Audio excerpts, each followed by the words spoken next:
Yo, what's going on, guys? In this video, I'm going to show you how to get the new Fallen Engineer skin in TDS. Pretty cool skin that just dropped, so I'm going to quickly show you how to get it. So let's just get on to the video. For the first challenge, you have to create 250 turrets with your engineer. Pretty simple challenge. The only three towers you need is engineer, farm, and DJ.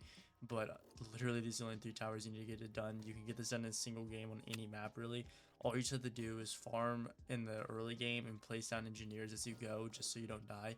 And then at the end game, just sell and replace them, and then upgrade them a little bit so your turrets get built really fast. And then whenever you sell it, you can just build two more immediately, and you can just sit there and just crank out a bunch of turrets really fast by doing that. You can, like I said, get this done in a single game. This is very simple, very easy.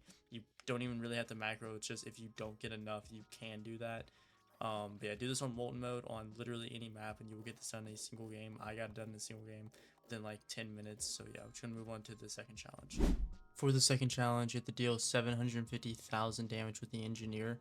I ended up almost getting 50,000 damage before even starting this challenge from the previous game, so I kind of had a head start, but I ended up playing this on Infernal Abyss, which, as you can see here, this is how much I got done in a single game because of the triple paths. So I mean, if you want to do it on this map, you can. Do I recommend it? Honestly, yes, but you can also just get this done over a period of like 3 games of regular molten mode or like 2 fallens, whatever. You can get this done very easily. You don't have to do it on this map. But if you do it on this map, I end up bringing farm, engineer, DJ, cryo, and accelerator. I bring these towers just for, I mean, obviously farm, DJ, and engineer, but cryo to stall and accelerator for leakage. But I ended up not really needing Excel because Cryomancer was just so good at stalling that the engineers could just clear everything up. Now, if you don't have Cryomancer, that's completely fine. Just play multiple games. You will get this done. You do not need to stall. You do not need to do this strategy. It's just what I used and what you could also use to get it done as fast as possible. But yeah, this challenge is also super easy, so we're just going to move on to the third challenge now. For the third challenge, you have to beat Fallen mode 2 times on Rocket Arena. The first win I ended up getting, I got with my friend, so I'm not going to bother telling you the towers. It's super easy. Just, if you queue multiple people, you'll win. But my second game, I ended up doing it solo, and how to do this solo is just basically any Fallen, like, strategy you can do. But the one I ended up using was Engineer, DJ, Military Base, Shocker, and Ranger. With those towers, it's actually really easy, and if you are struggling still, you can bring damage flags or fire rate flags or any of the flags. Now, with that being said, you first want to place down a military base at the beginning of the round, or at the beginning of the game.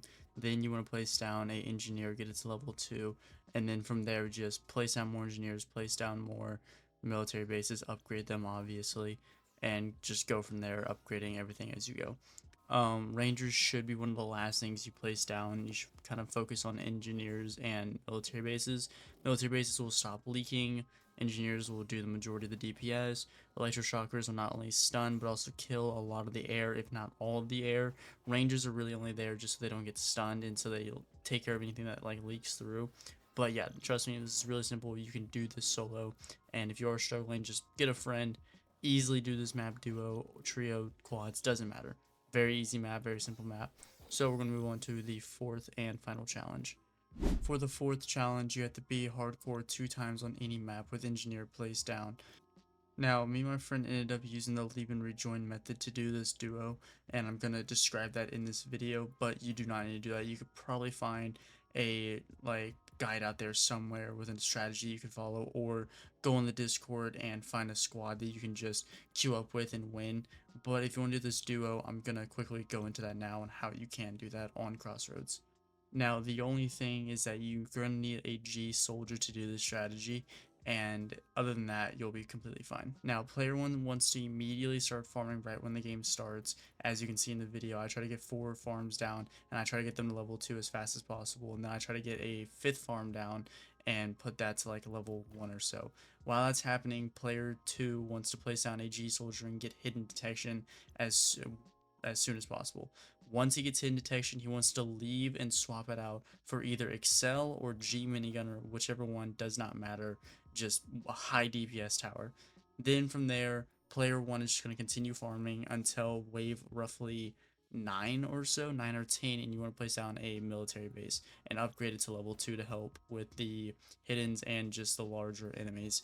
From there, you just want to keep farming, placing down more farms one at a time. At this point, player 2 should start farming as well.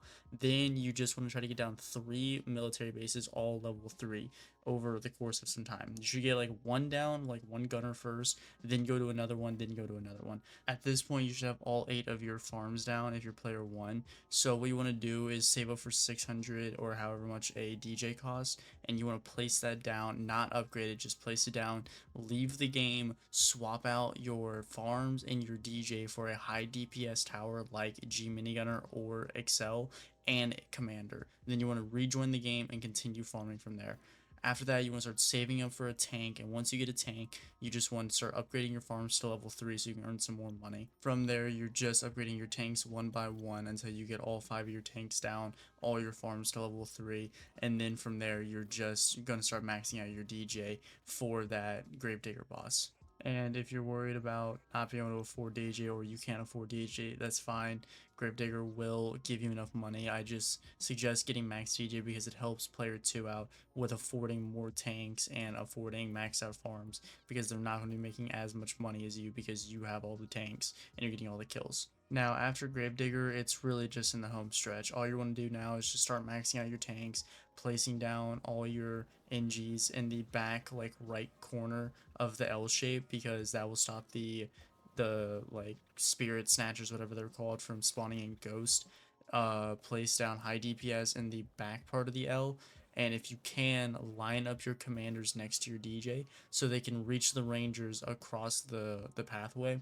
And yeah, once you and your teammate do that, it is basically an easy victory. You're literally just upgrading your towers from that point forward, maxing everything out until the very end of the game. So yeah, this is very simple strategy, honestly. Once we figured this out, we did this actually 3 times in a row because of just how simple and straightforward this is. For the metal balloons, you want to use the tank ability to take them down. It is the safest way to do it. It's super useful. Always be ready to use those abilities. Just, yeah, whoever has the towers, like medic, commander, just make sure you're actually using them, because you still do need those at the late game. So yeah, just keep that in mind. But yeah, this is a easy strategy that you can just follow to get it over with. Once you get it done though, run it back one more time, and yeah, now you have the engineer skin. Now here is the fallen engineer skin. As you can see, it has the same fallen placement as all the others. At level 0, she actually looks really cool. I don't like, honestly, this is like one of the cooler skins at level 0. At level 1, nothing changes like literally at all. At level 2, the hair turns pink. I actually never even noticed that. Gets a crown, and I'm pretty sure that's it. The gun, I think, no, the gun doesn't even change. Level 3, gloves change a little bit. At level 4, armor changes a little bit, gets more like diamonds and stuff on it, or on her. At level 5, her hair goes back to white, and she gets like a spike coming out of the side of her head. And then at max level, she starts flying and has this cool wing, cooler gun, this cool back piece, and the firing animation now looks like this. Let me speed it up a little. Same thing as always, the spawn turret is this cool like pink that like summons the turret. The shields are also blue on the turret, and as you can see, the turret's actually spinning. Let me slow it down, or let me just pause it actually. At max level, is what the turrets look like. Actually, they don't look like that at lower levels. At lower levels, they just look like this basic little, I don't even know what you would call this thing, a sentry, I guess. But it's pretty cool. They have blue shields instead of red ones. It kind of makes it a lot easier to actually see the engineer as well compared to other skins, which I really appreciate, because engineer is really hard to see sometimes. At max level though, the gem in the inside turns pink.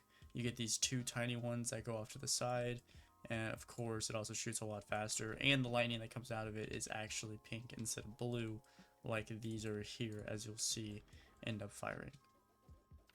But this is the end of the video, so thank you guys for watching, and I hope this did help, especially with the hardcore part, giving kind of a simple way of doing it with just 2 people if you can't exactly find like a strategy or anything. And of course, as always, you can just go on the Discord if you do really need a team. You know, there's amazing people you can find on there. Just go to the TDS Discord if you really cannot do it. People will guide you. Amazing community there. Just go and see if you can find people. I will be covering the healer probably tomorrow. Hopefully, I just need to edit the video, and then from there I will hopefully either be doing the commander or the warden next. We'll see. But yeah, I'll see you guys in the next video. So thank you guys for watching. Bye.